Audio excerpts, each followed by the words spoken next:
Actually dance ഞങ്ങൾ ഇന്നലെ trailer launch ആയിരുന്നു. അപ്പൊ ഞങ്ങള് 5 പേരും കൂടെ, ഞാന്, മാളു, ജസ്നിയ, സിജ, ജൂഹി, ഇനി അവർ 2 പേരും കൂടി ഉണ്ട്, അവർക്ക് ഇന്ന് വരാൻ പറ്റില്ല. അപ്പൊ ഞങ്ങൾ ഇന്നലെ 5 പേരും കൂടെ ഞങ്ങൾ ഇന്നലെ ഡാൻസ് ചെയ്തു. പക്ഷെ ഇന്ന് അവര് ട്രാക്ക് വെച്ചത് മാറിപ്പോയി. അതുകൊണ്ടാ അല്ലേ? അപ്പോ എന്തായാലും ഞങ്ങൾ ഇപ്പൊ ചെയ്ത ആ ഒരു ഹുക്ക് സ്റ്റെപ്പ് നിങ്ങളെല്ലാരും, ഡാൻസേഴ്സ് ഒക്കെ നിങ്ങളെല്ലാരും എന്തായാലും റീല് ചെയ്യണം. ഞങ്ങൾ എല്ലാരും ഞങ്ങളുടെ ഇൻസ്റ്റാഗ്രാം പേജിൽ ഷെയർ ചെയ്യും. സുമതി വളവിനെ ടാഗ് ചെയ്യണം. ഓക്കെ. അപ്പോ ഓഗസ്റ്റ് 1 ഞങ്ങളുടെ സിനിമ റിലീസ് ചെയ്യാണ്.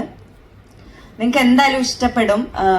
ഇതൊരു ഹൊറർ മാത്രല്ല, ഇപ്പം ട്രെയിലറിൽ കണ്ടപ്പോ തന്നെ മനസ്സിലായില്ലേ, ഹൊറർ ഉണ്ട്, കോമഡി ഉണ്ട്, അതുപോലെ തന്നെ റൊമാൻസ്, നല്ല നല്ല സോങ്സ് ഉണ്ട്. ഇത് 90s സ്റ്റോറിയാണ്. അപ്പോ അതിൻ്റെതായ ഒരു ആ കാലത്തെ പ്രണയം, കോമഡി എല്ലാം തന്നെയായിട്ട് നിങ്ങൾക്ക് ഇഷ്ടപ്പെടുന്ന ഒരു മാസ് എന്റർടൈനർ തന്നെയായിരിക്കും. ഫ്രണ്ട്സ് ആയിട്ടും ഫാമിലി ആയിട്ടും ഒക്കെ